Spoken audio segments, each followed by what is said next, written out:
This is the Simpit. I'm your host, Shaun Cole, and recently I built myself Deathmobile 2.0, the super easy, super cheap DIY chassis. Now, this improved version of the rig came out wonderful, and it is in the true fashion of what coined the name Deathmobile by being a wood, hand-built sim racing chassis. Now, part of the plan with Deathmobile 2.0 was just building a new one, and the other part of the plan was to make it direct drive capable, which it did come out and accomplished all those goals. But we also, from the very beginning, wanted to take things to the next level. So today's plan, to add a center console, something that would allow us to mount a handbrake, a shifter, and a button box, getting all those common accessories onto the original Deathmobile design.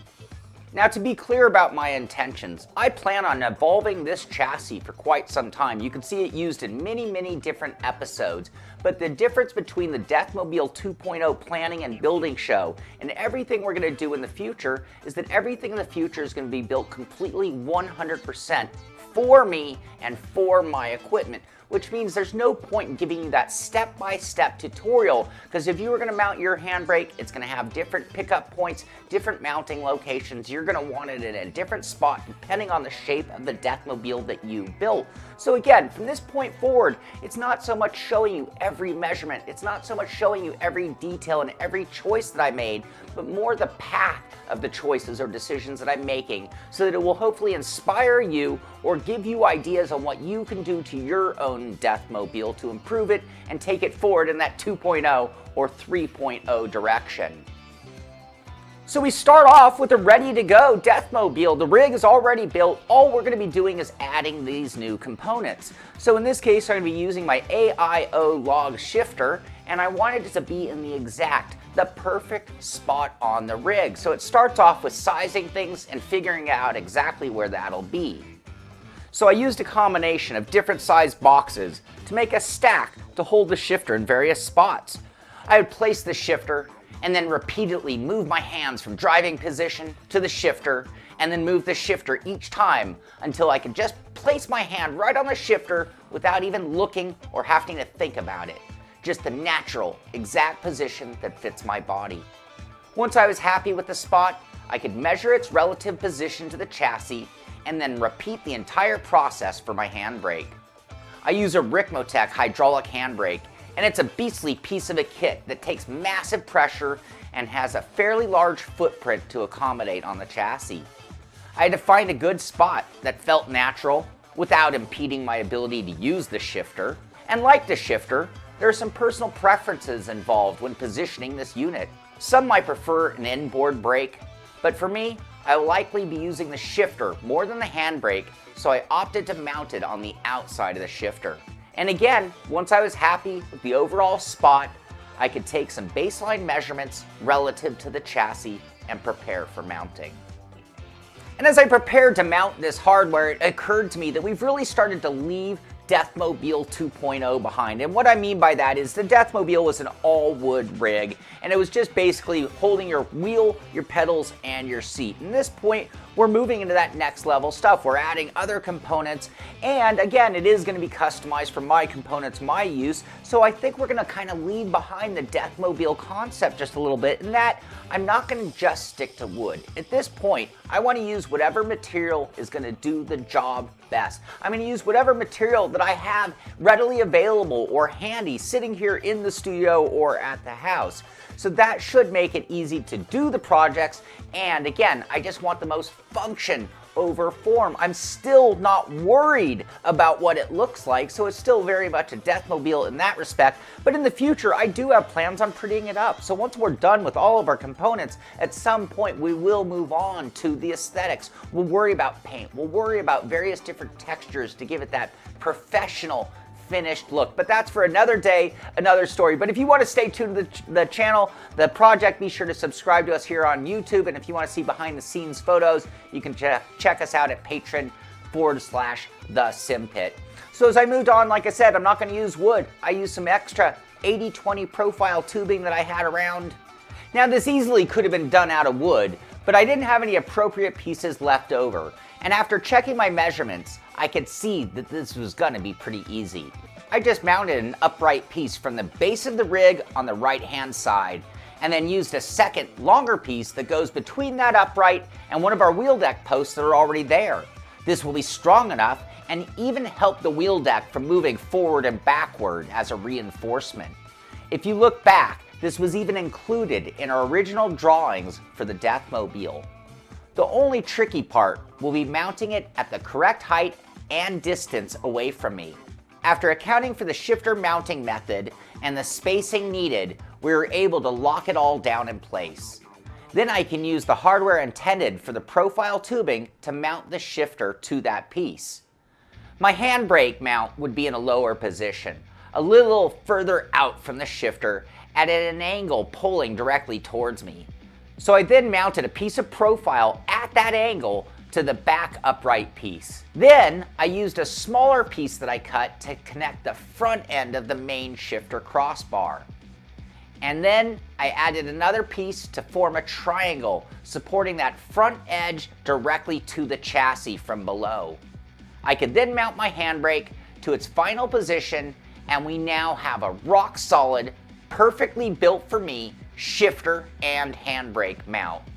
So for me, I think of what we built as basically being a center console or the doghouse on a car. And to finish it off, I thought a button box placed right there on that center dash would be the perfect touch. And I know I could just run out and buy a button box from a Ricmotech or a Derek Spear or many other button box manufacturers, but I wanted something that was customized for this rig. I wanted to fit just in place, just like you'd see in a real car, or even more in a converted into a race car where they just slap a panel right there over the air conditioning unit and put all the electronics that you're going to need to operate the car. Basically, it's still a button box, it's just a super fancy button box that's customized for the exact shape and size of our rig. So I sat down to design a center panel. I wanted it to be bigger than most button boxes. I wanted it to have a lot of space between the buttons to make it very easy to operate with gloves, and I wanted to have enough room to add labels or identifying marks to let me know what all the buttons were going to be. And when I looked at the rig, and I looked at the way we had mounted our shifter and handbrake, that had already given us the perfect pickup points to design our dash from and have it look just right and built perfectly for the rig. I could make the panel the same width and extend it high enough to tie the wheel deck and the center console together. At this point, I could mount two more pieces of profile on the rig going up, creating an angle towards the driver. Then we can bolt our panel right to these pieces and all should be well. Now, if you've watched some of our previous DIYs, we've basically already built several different button boxes in different forms if you think about it. So if you think back to our McLaren rim, that was basically all the DIY parts that Derek Spear sells for you to make your own boxes, or the same way parts that he uses to make Derek Spear boxes. We just took all those parts and we put them inside of a steering wheel.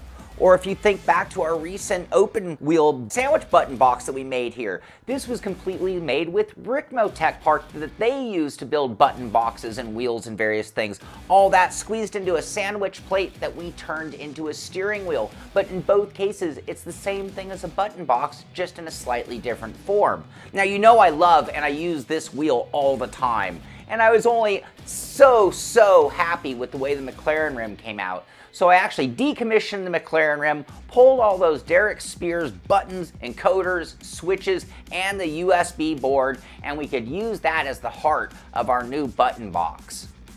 So using Tinkercad, I designed a perfectly flat panel that fit between the center console uprights, including holes to mount it to the profile. I then added a selection of buttons and encoders in specific spacing and grouping that I wanted. And I even designed labels for each of their functions into that design. And after many hours of printing later, we had our prototype of this piece and we can move on to installing and wiring our button box.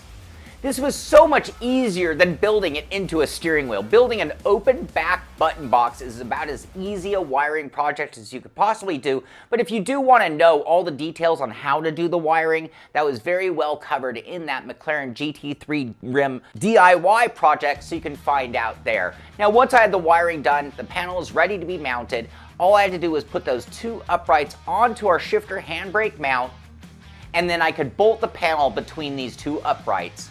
I then secured them to the rig and then added another cross brace between them and the shifter mount. Once the panel was installed, I could check it for placement, function, and sturdiness. I love the placement of the panel.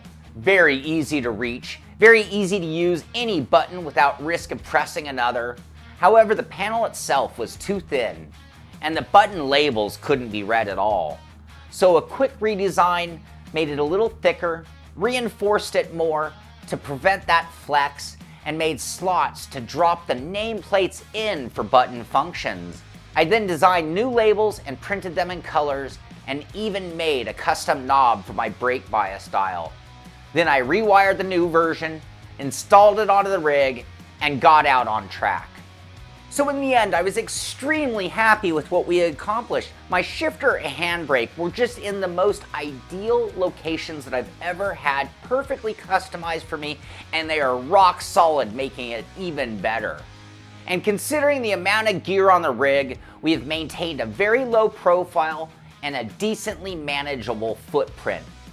And honestly, this button box, this button panel is one of my favorite projects, one of my favorite things that I've ever built for myself. I mean, I have owned some very awesome button boxes in the past, and it is a really simple button box in terms of things, but there's something so race car about its design. I think of every Lemons car that I've ever driven, every street car turned race car that I've ever driven, they all had a panel just like that. So again, very race car, and I think it looks really cool as well. So as you can see, we've started to leave the concept of Deathmobile behind just a little bit. I mean, a Deathmobile is a basic rig on its own.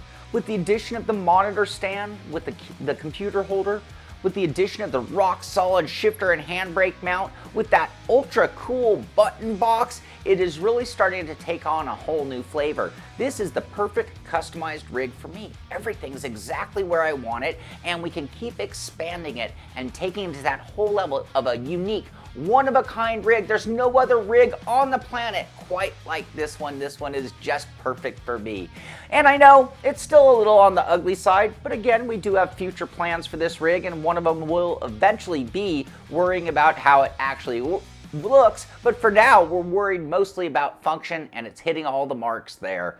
So I hope you've enjoyed this show. I hope it's given you ideas on what you can do on your own. I mean, I know I use a Deathmobile as the basis of this type of a show, but you can do this to any rig. Even if you purchased a rig, I swear, if you just drill a hole and you're willing to put a bolt in through and bolt a piece of wood or bolt a piece of metal to it, anywhere you can drill a hole, add a bolt, add a screw, you can make modifications and changes to any chassis out there. It's just a lot easier when you built it from the scratch and it's made mostly of wood. So to see more DIY projects like this one, be sure to subscribe to us here on YouTube. And if you want to hang out with me and the Simpit Pit Crew, be sure to follow the link in the description here, and you can get into our Discord channel where there's always good conversation and topics of racing and rigs going on there. And if you want to see more behind the scenes, again, check us out at patreon.com/thesimpit. I'm always sharing my projects in advance with the patron support team. But that's going to do it for this one, so thank you for watching. This is the Simpit. I'm Shaun Cole, and I'll see you on the track.